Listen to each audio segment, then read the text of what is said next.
내가 읽을 순 있어. 근데 도대체 이게 무슨 뜻일까? 왜 도대체 이런 문장 구조로 생겨 먹었지? 라는 생각이 들기 시작하거든요. 정말 GPT가 영어로 말하는 걸 한 번에 알아듣고 나도 영어로 받아치고 이게 되기 전에 일단 저는 조금이라도 말문이 트인 상태여야 내가 대화를 할 수 있다고 생각하거든요. 어떻게 그런 말문이 트이는 정도까지 갔냐? 언어를 약간 문자로 받아들이기보다는 소리로 받아들일 수 있게 해준 최초의 방법이었던 것 같아요. 문법이랑은 안 친해요. 제가 듣기나 뭔가 읽기나 이런 거랑은 어느 정도 친했을 수는 있지만 진짜 문법이랑은 너무너무 안 친하고 친해진 적이 한 번도 없어요. 근데 제가 정말 내돈내산으로 했었던 정말 추천드리고 싶은 강의는 네, 안녕하세요 여러분, 햇솔입니다. 제가 두바이에 갔을 때 영어로 올렸던 영상이 꽤나 좋은 반응을 얻었어요. 너무너무 감사드리고 댓글로도 그리고 DM으로도 영어 공부 어떻게 했냐라는 질문들이 꽤 있어서 오늘 이야기해보려고 합니다. 저는 솔직히 영어를 그렇게 잘하는 편도 아니고 또 성인이 돼서 는 케이스지 영어 유치원을 다녔거나 영어에 관련한 학교를 다녔거나 이런 적이 한 번도 없습니다. 기존의 저의 영어 실력은 솔직히 듣기 같은 경우에는 학교에서 시험 보면 듣기는 다 맞았던 것 같아요. 근데 말을 뭐 잘 한다거나 혹은 의사 표현을 제가 하고 싶은 정도로 명확하게 하기 위해서 단어를 잘 쓴다거나 문장을 잘 만든다거나 이런 정도는 못 됐어요. 왜냐면 듣기 평가랑 원어민들이 얘기하는 속도는 다르잖아요. 원어민들이 막 와다다다다다 얘기를 하면은 천천히 얘기해달라고 부탁을 해야 했고 못 알아듣는 게 거의 절반이 넘어갔었던 것 같고 제가 대답을 할 때는 매번 같은 패턴을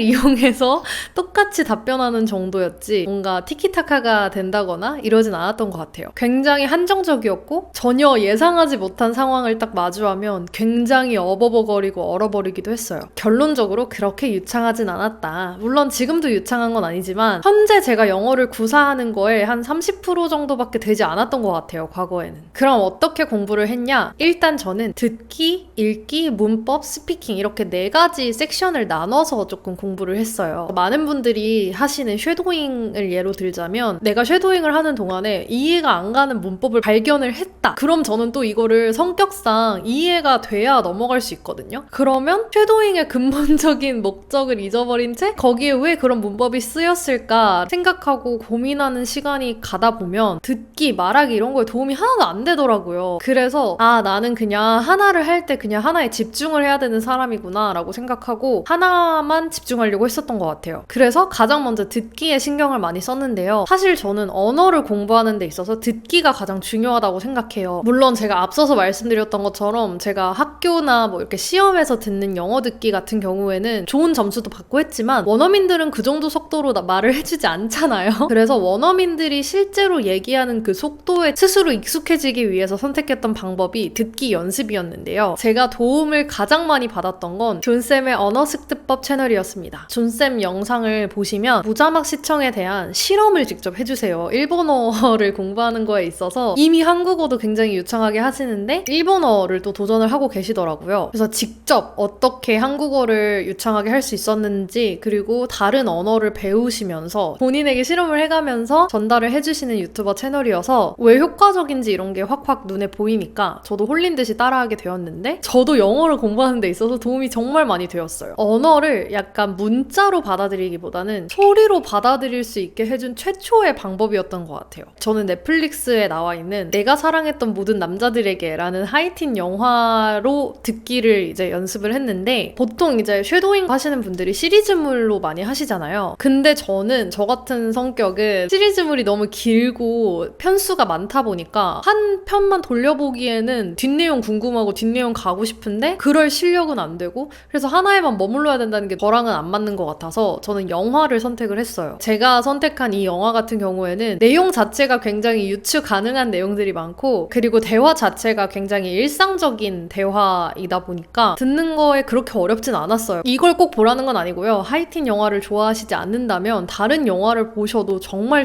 무방합니다. 근데 이제 저는 일단 하이틴 영화를 굉장히 좋아하고 그리고 이전부터 이 영화 봐야지 했었는데 무자막 시청 한번 해볼까? 라는 생각이 들어서 시작을 했던 영화이기 때문에 이 친구와 함께 쭉 했습니다. 저는 처음에는 영상이랑 같이 5번 정도 봤어요. 영어 자막도 키지 않고 한국어 자막도 키지 않고 그냥 소리로 영어를 들으면서 영상 흘러가는 거 보면서 이해가 안 돼도 5번 정도 돌려봤던 것 같아요. 이후에는 존쌤의 영어 습득법 채널에서 알려주셨던 것처럼 장면을 보지 않고 내가 봤었던 그 영화를 소리로만 들으면서 그 영화의 장면들을 머릿속에 떠올리는 연습을 많이 했었던 것 같아요. 저는 운전을 하기 때문에 어딘가 이동할 때 노래 듣는 것처럼 그냥 켜놓고 들었었습니다. 그렇게 해서 또 5번 정도 반복적으로 들었던 것 같아요. 영화 길이가 2시간 정도 된다고 하면 5번만 들어도 10시간, 5번만 봐도 10시간, 20시간 정도 이제 같은 부분을 본 거죠. 근데 내가 이 정도까지 봤는데 이해가 안 되는 부분이 있다. 그럼 그때 영어 자막을 켜고 확인을 했어요. 한국어 자막 아니고 영어 자막을 켰습니다. 여기서 이제 충격을 먹어요.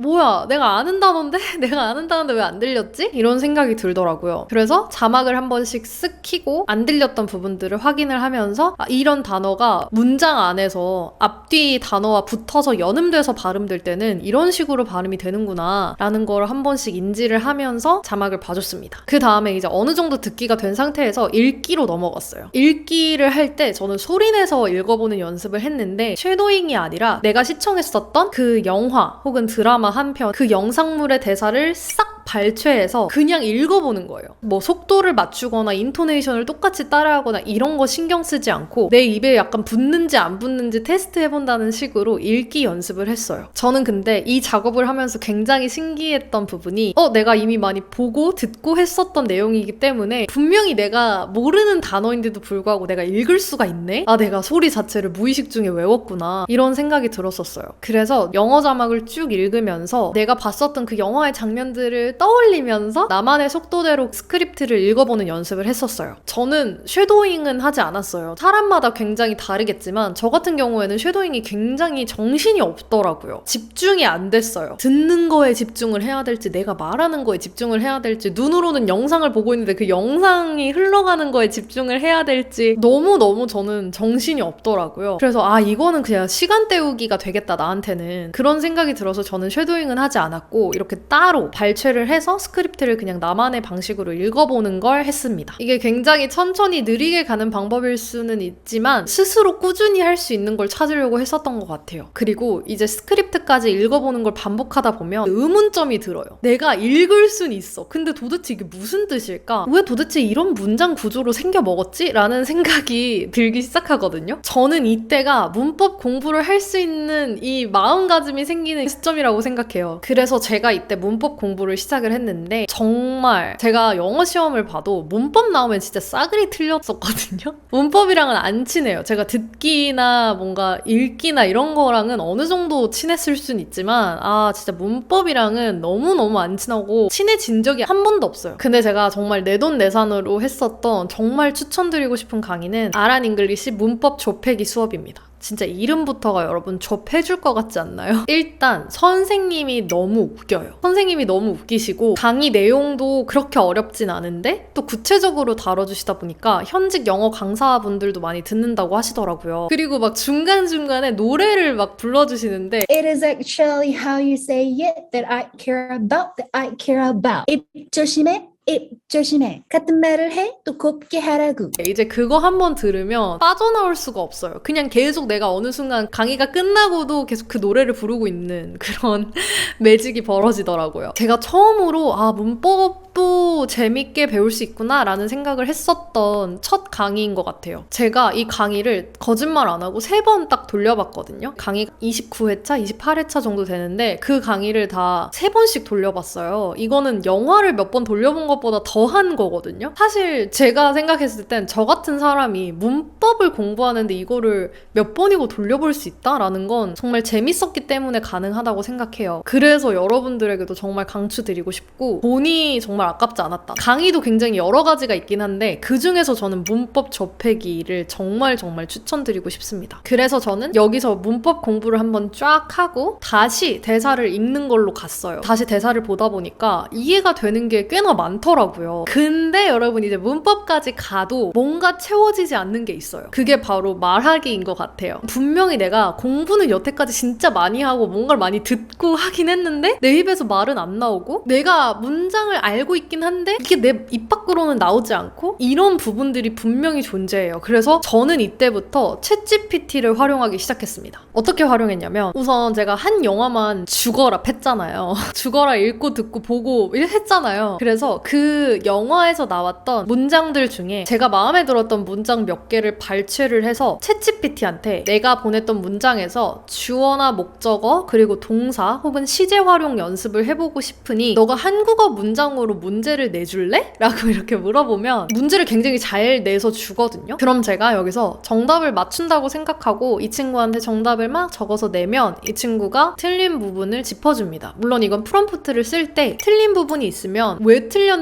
한국어로 자세하게 설명해라 라고 해주면 이렇게 설명까지 야무지게 해줍니다. 저는 여기서 한술 더 떠서 같은 말인데 다르게 표현할 수 있는 영어 문장 내놔라 라고 하면 이런 식으로 굉장히 여러 가지를 알려주거든요. 그럼 그 문장들을 외웠냐? 외우진 않았어요. 그냥 그 문장들을 또 여러 번 읽어보고 이해하고 넘어가는 정도로만 활용을 했었습니다. 다르게 표현할 수 있는 문장을 GPT가 알려줬는데 내가 그 문장이 너무 마음에 든다 싶으면 거기서도 뭐 주어나 목적어를 다르게 해본다든지 시제를 활용하는 연습을 해본다든지 하고 싶으니 연습 문제를 내달라고 하고 문제를 풀어보는 연습을 했었어요. 여기까지 했으면 어느 정도 내가 영어 문장이랑 굉장히 친해졌다라는 느낌이 들어요. 문장이랑 정말 친해져서 내가 영어가 막 방언 터지듯이 나오고 이러지는 않았어요, 저는. 근데 문장이랑 굉장히 친해졌다는 생각이 듭니다. 그리고 이제 스피킹으로 넘어가야 되는데 제가 쉐도잉이랑 더 안 맞다고 느꼈던 이유 중에 더 큰 이유 하나가 내 머릿속에서 만든 문장이 아니기 때문에 이 영상을 보고 있을 때는 분명히 내용이 기억이 나고 뭔가 뱉을 수 있어요. 근데 내가 실전에서 활용하려고 하면은 그 문장이 도대체 어떻게 활용해야 되지? 라는 생각이 들더라고요. 내 머릿속에서 나온 문장이 아니기 때문에 그걸 외우는 것 자체가 저는 굉장히 힘들었어요. 그래서 저는 평소에 제가 쓰는 말로 GPT한테 영어 스크립트를 만들어 달라고 했어요. 예를 들어서 지갑을 잃어버렸던 나의 경험 혹은 카페에서 뭐 음료를 쏟았던 나의 경험 이런 걸 한국어로 막 주저리 일기 쓰듯이 쓰는 거예요. 예를 들어서 비가 엄청 오는 날이었는데 내가 정신없이 편의점으로 뛰어가고 있었어. 편의점에 도착했는데 지갑이 없는 거야. 완전 멘붕이었지. 그래서 주머니를 막 뒤지고 가방을 뒤지고 했는데 그래도 안 나와. 결국 다시 나와서 왔던 길을 되돌아가는데 바닥에 덩그러니 떨어져 있었어. 이런 식으로 내가 정말 겪었던 경험을 써주는 거예요. 한국어로. 그 경험을 이제 GPT한테 보냅니다. 그리고 이걸 회화식으로 네이티브스럽게 자연스럽게 영어로 바꿔달라. 영어 스크립트로 변환을 해달라 라고 하면 이렇게 스크립트를 만들어주거든요. 저는 여기서 정말 잘 활용했던 기능이 있는데 읽어주기 기능이에요. 얘가 만들어서 보내준 이 영어 스크립트를 얘한테 읽으라고 시키는 거예요. 얘가 읽어주는 영어를 스크립트랑 함께 화면 녹화를 했어요. Sure. Here's a more conversational and natural English version of your story. It was pouring rain, and I was rushing to the convenience store. When I got there, I realized I didn't have my wallet.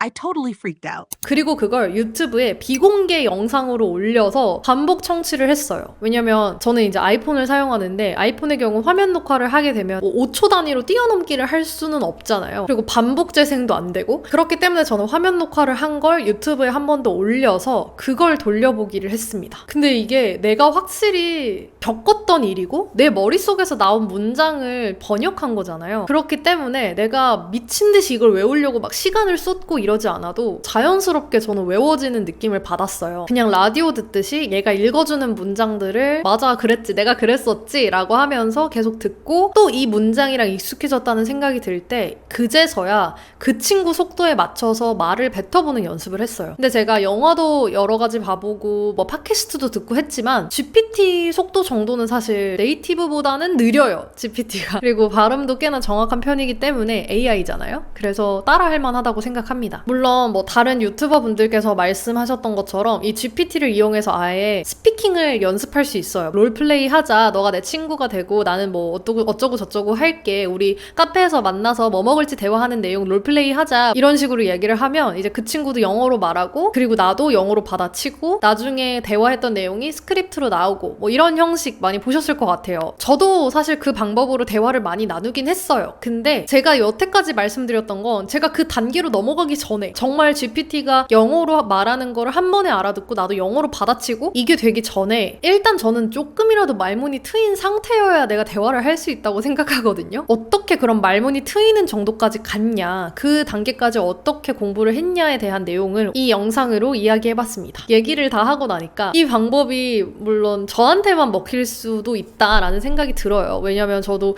수없는 영어 공부 방법을 많이 봐왔고 유튜브에서도 굉장히 여러 가지를 봤는데 했는데 맞는 것도 있었고 저한테 효과가 없는 것도 분명히 존재했거든요. 근데 저처럼 영화나 미드로 쉐도잉하는 게 좀 어렵다라고 느껴지셨던 분들, 말문이 트이곤 싶은데 기존의 유튜브에 나와 있던 방법들이 내가 가진 단계보다는 좀 높았다라고 생각이 드시는 분들에게는 말문을 트이기까지 굉장히 도움이 되지 않을까라는 생각에, 그리고 여러분들이 많이 물어봐 주신 덕분에 영상을 제작하게 되었습니다. 저는 언어는 끝이 없다고 생각해요. 그래서 한국어 같은 경우에도 모국어임에도 불구하고 배워야 할 것들이 넘쳐난다고 생각하거든요. 그래서 꾸준히 할 수 있는 게 정말 중요하다고 생각하고, 어차피 내 모국어가 아니기 때문에 완벽하게 하려고 하면은 그냥 스트레스 받는 것 같아요. 그래서 저도 완벽하건 완벽하지 않건 그냥 꾸준히 하려고 했기 때문에, 재밌게 하려고 했기 때문에 어쩌다 보니 흘러 이렇게 여기까지 올 수 있었던 것 같아요. 그래서 여러분들도 너무 부담을 가지시기보다는 내가 꾸준히 할 수 있는 방법을 하나씩 채택을 하셔서, 언어는 그래도 끊임없이 배워야 하는 과목이기 때문에 그런 넓은 마음으로 언어를 대해보시는 게 어떨까 싶습니다. 오늘 영상도 유익하셨다면 구독과 좋아요 한 번씩 꼭 눌러주시고요. 우리는 다음 영상에서 또 만나요. 당신의 모든 날의 햇살이 가득하길.